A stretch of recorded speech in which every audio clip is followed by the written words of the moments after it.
Hi there, everybody. Can you hear me? Okay. Let me see where we left off.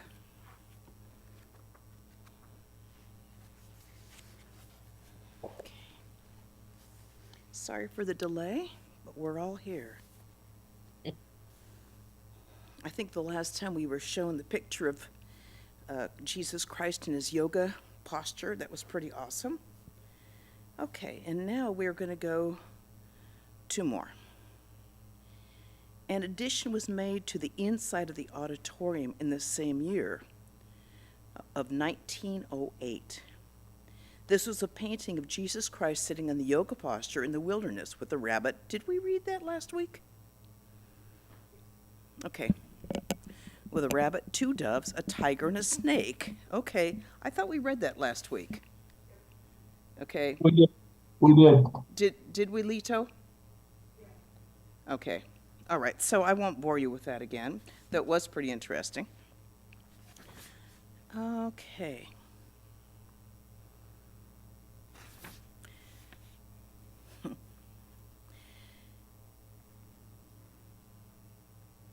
The auditorium was furnished in a somewhat haphazard way by the members of the society, particularly by those who were closely connected, such as the Frenches, the Petersons, and the Wolbergs.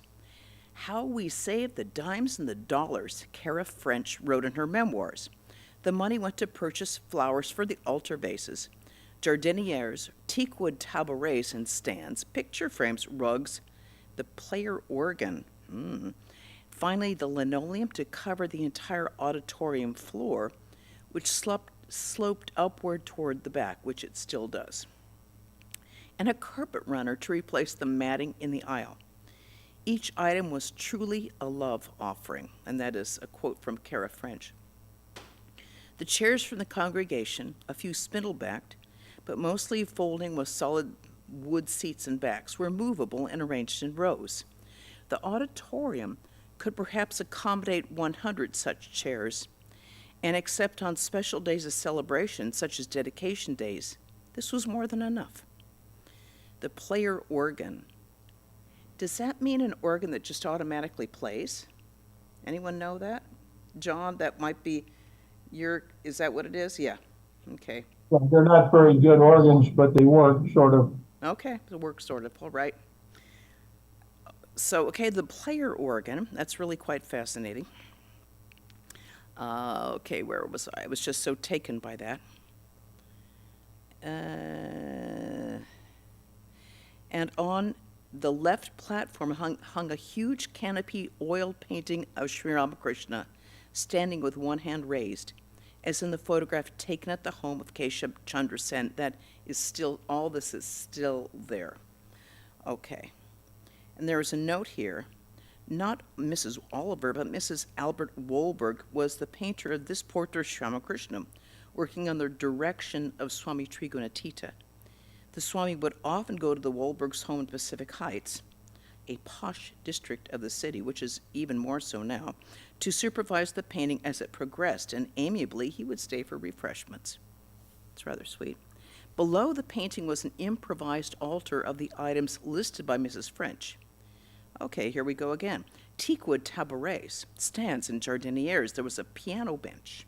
Dhirananda and Cara French arranged fresh flowers every Saturday on this altar until later on, one of the members of the monastery, of which more later, took over the task and faithfully continued it for many years. The steps leading from the auditorium floor to the spacious platform rose from the central aisle, thereby enabling those who wanted access to their office rooms behind or who lived in the building to race down the aisle, take the steps at 2 bounds, and disappear through the door at the back. That must have been quite a sight. The ladies, of course, used this route more decorously, but used it nonetheless as a convenient passageway. Swami Trigunatita soon put a stop to this casual use of the platform, obliging even the Petersons to take a roundabout way to their second-floor flat. The auditorium to him was a holy shrine, and the platform its chancel. He was exceedingly careful to see that it was treated as such. He said nothing was said in public lectures, Mrs. French recalled, but in classes, Swami Trigunatita constantly stressed the sacredness of the temple auditorium. If we must talk, do not do it inside. Wait until we reach the sidewalk beyond the door, and he urged us not to dissipate in idle, useless chatter with all the good derived from the meditation session or from listening to the lecture. The Swami himself, having given up his practice of standing at the head of the street stairway to greet those who were leaving, withdrew after his closing chant through the platform door. According to Mrs. French, from then on until his death, no one but Swami Trigunatita stood on that platform. Although this is inaccurate, other Swamis and even students lectured from it during Swami Trigunatita's lifetime, its sanctity was kept inviolate.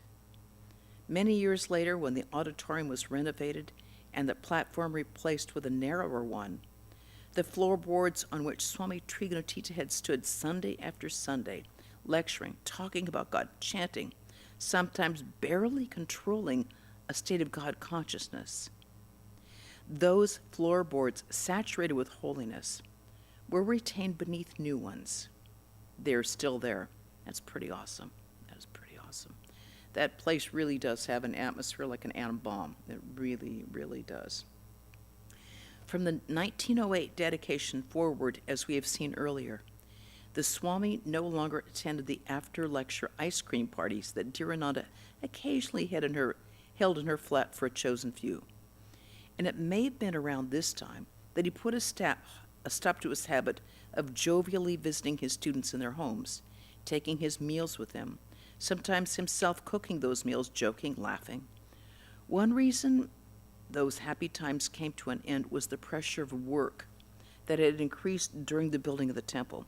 Another reason was inevitable, was that, quote, envy, jealousy, and gossip, the bane of all organizations, crept in among some students. Yeah, inevitable. It's, how come this person gets a visit and I don't? Yeah. His ban on visiting did not, however, prevent Swami Trigunatita from rushing immediately to Cara French's home when he learned of her father's death, or from going anywhere, wherever anyone else needed his care and when consolation was needed. But all that easy social gathering came to a stop. Very likely the Swami, so genial and fun-loving, was as sorry about this as everybody else.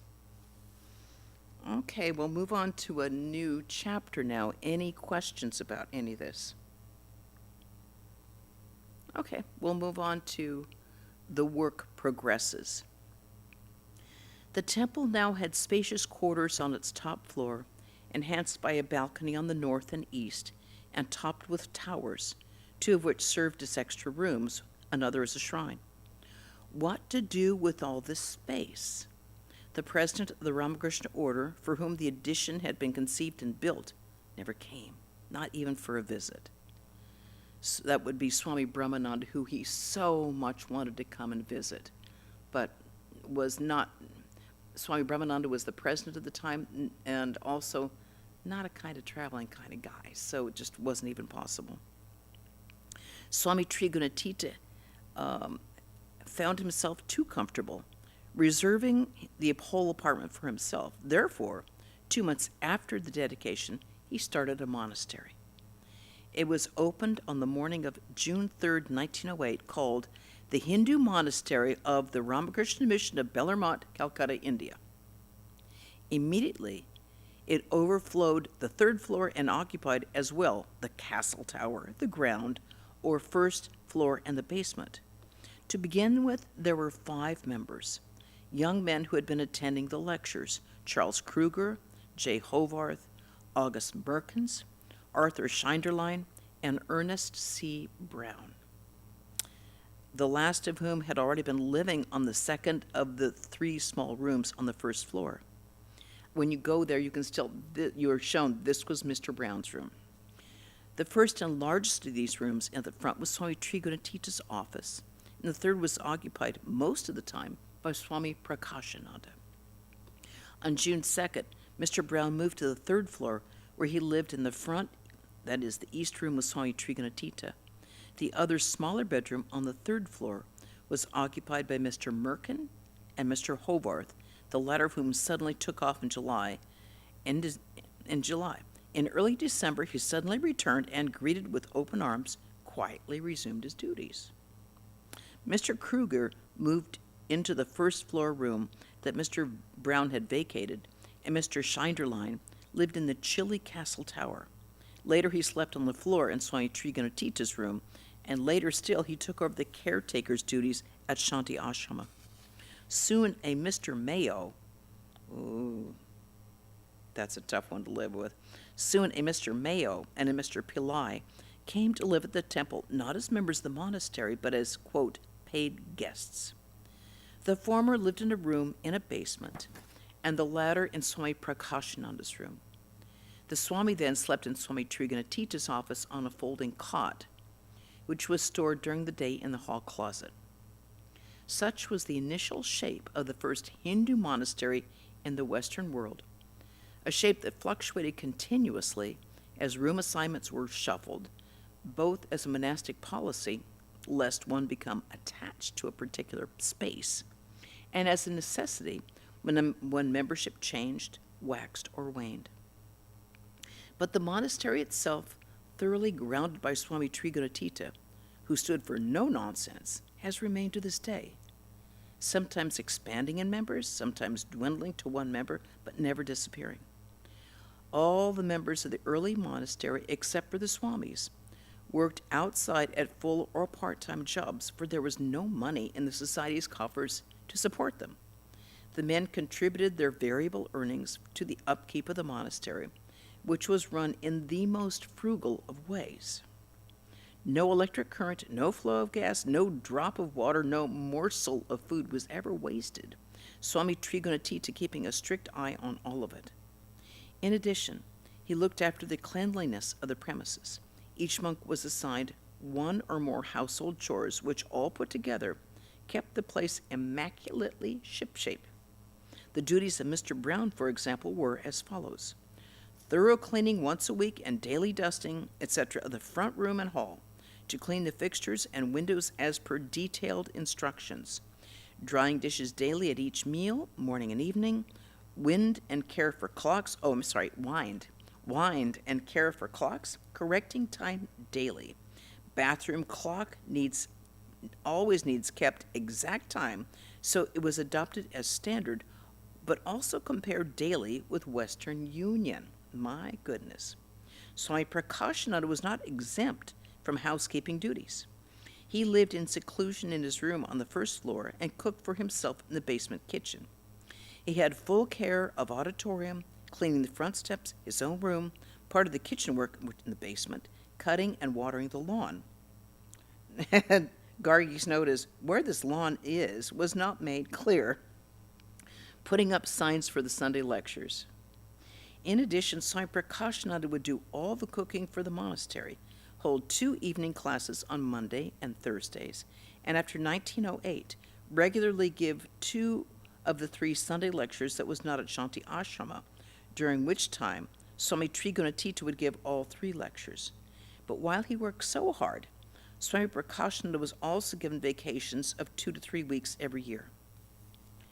All the meticulously detailed monastery tasks were assigned by Trigunatita to each member, quote, with instructions as regard them as holy works, that through doing them was always an offering to God, and they would purify their mind, end quote. Nor did the Swami spare himself. In addition to his full round of daily work, getting interviews, lecturing, holding special classes, and attending to his correspondence, he, at first at least, did all the cooking for the monastery, accepting no help. This, according to the monastery notes, was so, quote, the students might receive the additional help and blessing of eating food cooked by his own hands and blessed by him, that it should work for the purification of their minds as well as the keeping up of their body. Imagine having your guru cook for you. I mean, that's amazing. Quote, the Swami's work, the notes goes on, often kept him up until 1 to 2:30 at night, always rising again at 3:30 to 4 the same morning. He also washed all his dishes and pans used at noontime, and those he used for cleaning vegetables. And yet, according Mrs. Allen wrote to Ujjwala, I wonder how Swami Trigunatita did so much and yet never seemed busy. And do you remember she wrote another letter? How slowly he did everything? And how he used to get after Dira if she walked quickly and bustled about? Yeah. There were only 2 regular meals at the monastery, breakfast and supper. Since almost all the monastery members worked during the day at a considerable distance from the temple, they couldn't all attend lunch there. Thus, each member made his own outside arrangements. When any member came to the monastery for lunch, then Swami Prakashananda, who in December of 1908 became the monastery cook for all meals except on Sundays, would prepare it for him. In keeping with the spirit of the monastery, the meals were not called meals but offerings. The monastery notes read, quote, Swami Trigunatita inaugurated prayer and chanting by one member in turn at each meal, that the very act of eating should be a worship.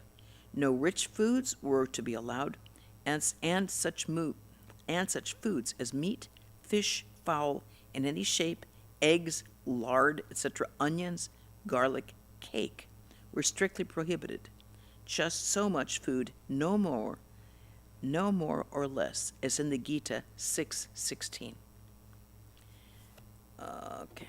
Swami Trigunatita watched carefully, not just the men's outward following of these rules, but the spirit in which they followed them. He looked, as it were, into the mind of each and saw everything. By October 1908, quote, individual chanting and praying allowed stops at the table. The notes read, members were letting ego arise, and prayers and chants became superficial. So Swami Trigunatita changed the exercise to a few minutes silent meditation before each offering, in which the food was offered to God, and a few moments after each offering for silent prayer for thanks or meditation. Members asked questions on religious subjects, which were answered by Swami Trigunatita, who sometimes scarcely had time to eat his meals. He watched as well the peculiarities of the men. Mr. Brown, for instance, developed a bad habit of holding up his thumb at the table and put Swamiji to the trouble of many criticism before the habit in any way began to be broken up. It was Mr. Brown himself who gave us this information, he being the keeper of notes at the time. Keeping his thumb up. Wow. It's like, thumbs up. Occasionally, guests were invited to the monastery dinner or offering. There were, for instance, several Hindu students from the University of California, with whom the society was on friendly terms, who now and then sang devotional songs at the Sunday services. The friendship of the Swamis and the society members with these young Hindus, incidentally, was probably responsible for one of the very few resolutions that were entered into the minutes of the society after 1904. Like many educated young Hindus of those times, these young men were involved in India's freedom movement, and however sympathetic the Swami may have been with their views, he wanted no part of their political activities. In keeping with the policy of the Ramakrishna order to stay clear of all political involvement, a resolution had been passed in August of 1908 that, quote, San Francisco Vedanta Society has no connection with any political association or league which cherishes any view to rise against British government, end quote. Friendship was another matter, and Swami Trigunatita was hospitable in the extreme. Possibly the monastery rules were relaxed when there were guests, and the meals were more merry, but otherwise the Swami let nothing escape him. Not only did he watch the inner life of the monks, he kept a close eye on their health, prescribed moderate but regular exercise, saw that they ate nourishing food, noted the hours of sleep that each one got. In the last regard, he made a rule that each man note his retiring and rising times on paper, later a permanent notebook, in the bathroom. These notations were scrutinized by the Swami, so he could now easily tell daily about the sleep of each member and instruct them accordingly. At first, the mandatory rising was 5 a.m. Later, it was changed to 4 a.m., the additional hour of wakefulness being used for specified devotional exercises, such as singing Christian hymns. A favorite was God Calling Yet. with harmonic arrangements, sometimes on the roof and sometimes down in the bay, whose shores were a scant half-mile north, where that quiet pre-dawn hour the boats of the fishermen were setting out through the Golden Gate to the ocean. The singing, Mr. Brown remarked, must have been a source of wonder to the listening sailors and fishermen. Probably on the strength of the monks' vocal efforts in the early morning hours, a male choir was formed by Mr. Brown and delegated by Swami Trigunatita to conduct the music at the Sunday evening lectures. This arrangement delighted Dhirananda and Kara French, who had had charge of all music at the Sunday lectures and mid-weekly classes, Dhirananda vocalizing, as we have seen, accompanied by Kara. The hitch, however, was that none of these men could read music, let alone sing. To compensate for these shortcomings, Mr. French was called upon to add the loud and sure notes of his clarinet to the men's voices. That must have been something. Since a mixed choir was not allowed by the Swami, Dhirananda and Kara French worked up a women's choir, only to have the Swami abolish it. Kara French noted, as a result, during Swami Trigunatita's time, the usual temple choir never developed far beyond Mr. French's clarinet, the dubious men's choir, and an occasional vocal solo by Mrs. Allen.